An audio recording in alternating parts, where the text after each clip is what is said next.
Yeryüzünde Siyonizm fitnesi kardeşlerimizi katletmeye devam ediyor. Bugün buradaki haykırışımız ümmete umut olacak. Bugün İslam ülkeleri sizleri bekliyor. Ey Fatih'in torunları, ey Osmanlı'nın torunları, ayağa kalkın. Selamünaleyküm. Kardeşlerim, bugün toprağa şehitler verdik. Kanımız damla damla Mescid-i Aksa'yı, Filistin topraklarını suladı. Bir düştük, bin dirildik. Şehitlere özenen gençlerimizin sayısını arttırdık. Artık yeryüzünün her yerinden akın akın, oluk oluk insanlar Kudüs'e yöneldi. Ve diyoruz ki, ey Kudüs, Allah adına şehit olmaya hazırız. Şehit olmaya hazırız. Şehit olmaya hazırız.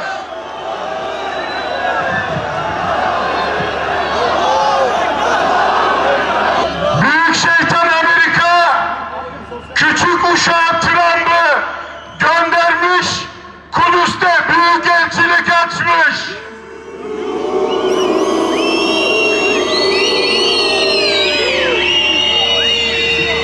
İsrail'de gaflete düşmüş, sevinç çığlıkları atarak silahsız, barışçıl gösteri yapan Filistinlileri katletmiş.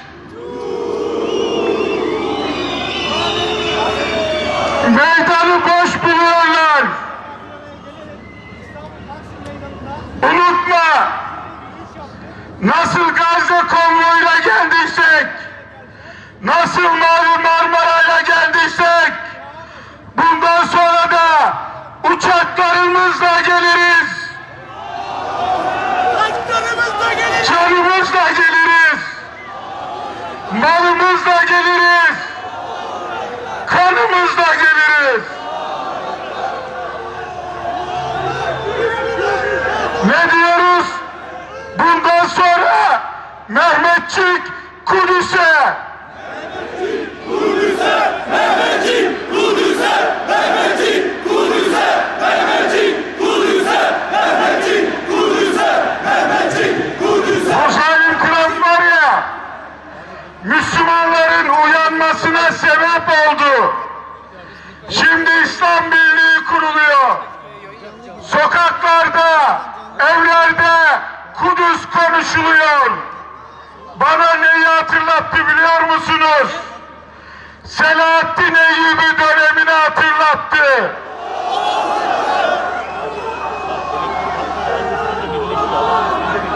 Kudüs her yerde konuşulmaya başlandı. Sokaklarda konuşuldu. Evlerde konuşuldu. Çocuklar konuştu. Kadınlar konuştu. Selahaddin Eyyubi komutan oldu. Türk'ü, Kürt'ü, Arap'ı asker oldu. Haçlıların zulmünden Filistin'i kurtardı. Şimdi de Siyonizmin zulmünden Filistin'i kurtarmaya hazır mıyız? Hazırız.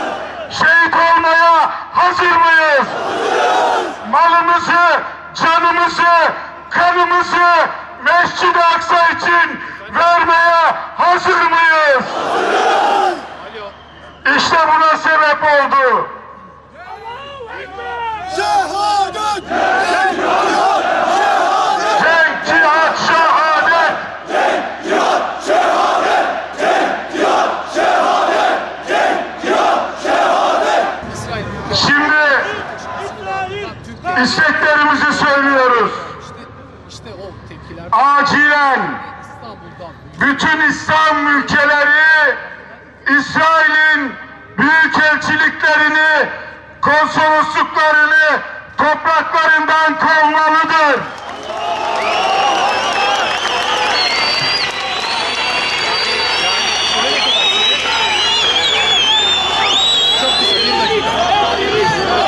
Burada da Bir dakika istiyorlar, çok güzel, tamam. bu şeref Türkiye'nin olsun.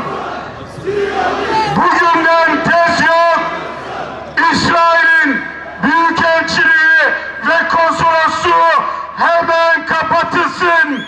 O büyükelçi de, o konsoloslukta bu topraklardan kovulup gönderilsin.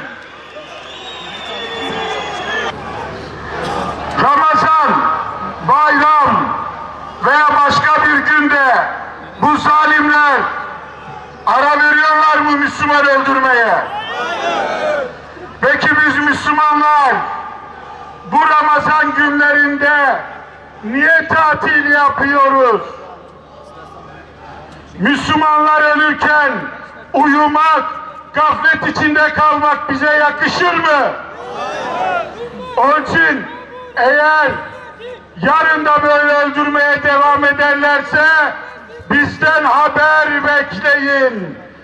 İstanbul'daki İsrail konsolosluğunu kuşatacağız Ramazan boyunca.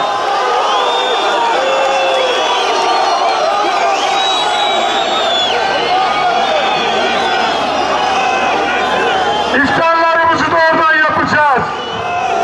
Sahurlarımızı da oradan yapacağız. Türkiye'nin her yerinden insanlar gelip nöbet tutacaklar. Bu topraklarda İsrail karşıtlığını artıracağız. Bu topraklarda Siyonizm karşıtlığını artıracağız. Bu topraklarda Filistin dostluğunu artıracağız. Bu topraklarda Mescid-i Aksa sevdasını artıracağız. Adım adım yapacağız. Hücre hücre yapacağız. Ev ev çalışacağız. Amerika ve İsrail malları boykot edilmeli. Gazze'ye insani yardım kanalları açılmalı. Gazze'nin elektrik sorunları bitmeli. Hani siz söz vermiştiniz, bu anlaşma olursa Gazze'ye elektrik gidecekti, liman yapılacaktı. İsrail, sen hırsızsın, sen yalancısın, sen ahlaksızsın, sen alçaksın, sen katilsin, sen bebek düşmanısın, sen bebek katilisin. Ey düşmanım, sen benim gücüm ve hızımsın. Gündüz geceye muhtaç, sen de bana lazımsın. İster konsolosluk aç, ister büyükelçilik aç. Bizi uyandırdınız, ümmet şuurunu uyandırdınız, İslam birliğini uyandırdınız, cihat ruhunu uyandırdınız, şehadet aşkını uyandırdınız. Sıra sizin kalbinizdeki korkularla, kalbinizi sökmeye geldik. Hiç merak etmeyin. Kardeşlerim, biliyorum hepinizin ciğeri yanıyor. Hepiniz kahrolsun İsrail diyorsunuz. Ancak şunu hemen ifade etmek isterim ki bu terörist İsrail ancak zordan ve silahtan anlar. Rahmetli Erbakan hocamızın ifade ettiği gibi bu İsrail'e karşı silah ve zor kullanmadan İsrail'i durdurmak mümkün olmayacaktır. Bundan dolayı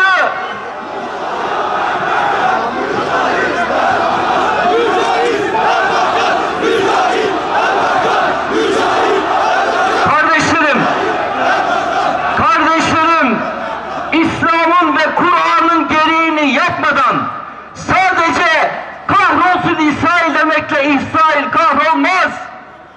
Yapmamız gereken Allah'ın emrettiği, Resulullah'ın yapın dediğini yapmaktır.